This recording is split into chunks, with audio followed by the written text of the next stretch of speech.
Gouramis are my favorite fish, and today I'm going to tell you why you should get one too and how to care for them. So let's get started.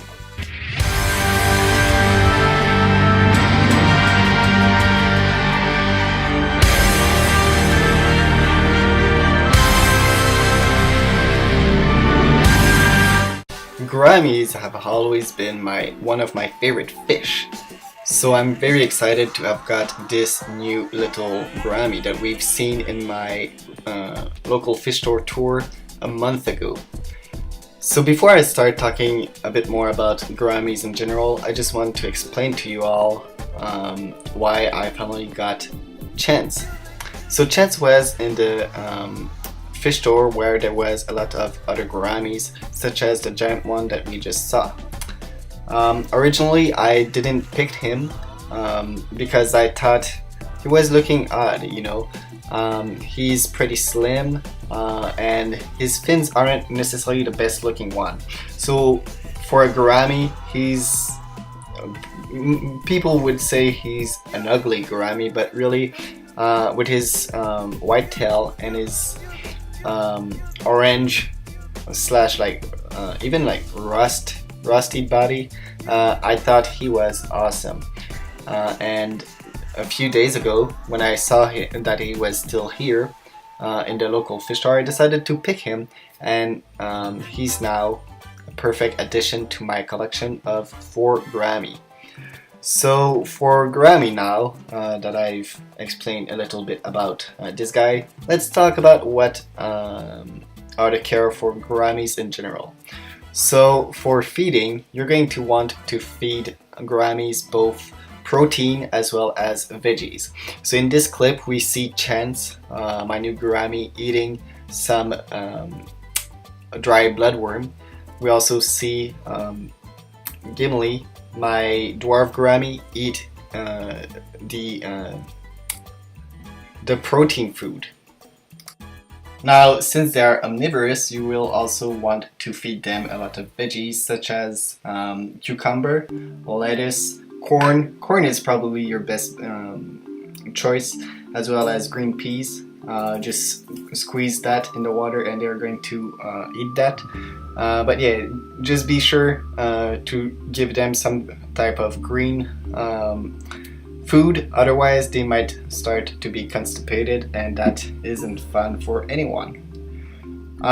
For temperature requirement, a lot of people think they are only tropical fish, but contrary to their bigger species counterpart, the smaller varieties such as the dwarf gouramis and the pearl gouramis, as well as the blue powder gourami, and I do believe the opaline gouramis and paradise fish, can actually live in a bit colder water, ranging from subtropical to tropical water.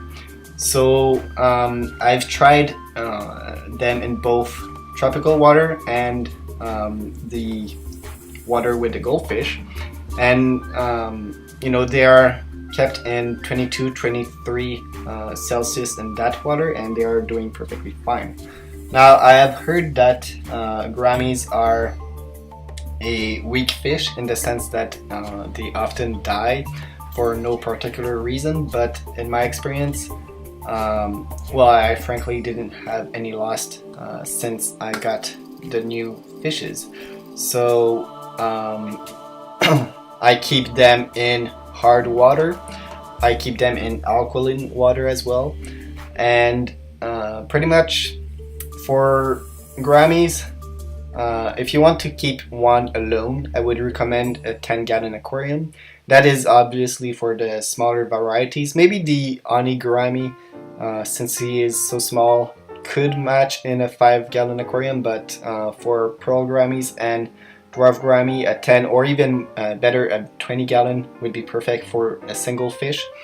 And if you want to keep several males together, like I'm doing with the blood red and the dwarf gouramis, which are both male of the same species, only 2 different coloration variation, keeping them in something like a 40-gallon would be perfect for several fish of the gourami species.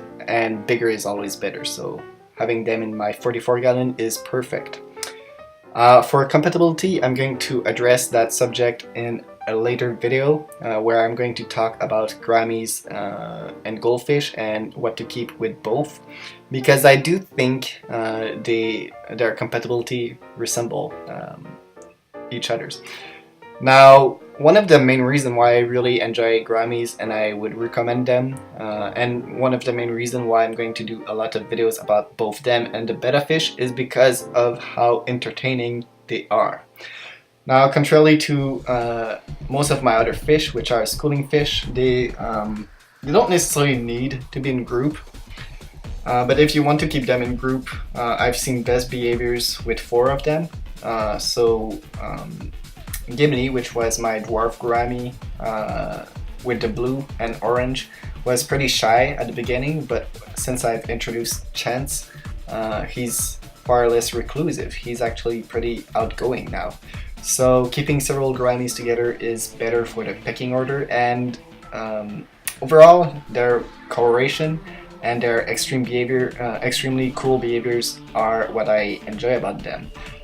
So as I was saying, contrarily to most of my schooling fish, they really do act a different way to most fish, which make them perfect as a centerpiece for any aquarium of 20 gallon or more.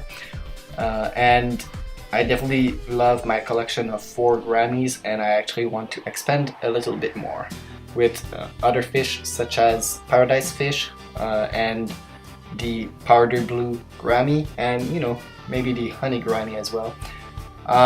So thanks a lot everyone for watching. Sorry for the lack of videos in the past few days now, but I'm going to try to do other videos. So the other videos, as I mentioned, are going to be about either gouramis, compatibility with goldfish, or I'm also going to do videos about the betta fish, as I promised. I'm going to try to do more stream later on my other channel, so Bob Army. So make sure to subscribe to both this channel and the other one. But yeah, so since I've started working, I have less time for videos, but don't worry, I'm still going to do more of them, or at least try to do as many as I possibly can, and I hope you're enjoying my fish. So thanks for watching. I will see you all.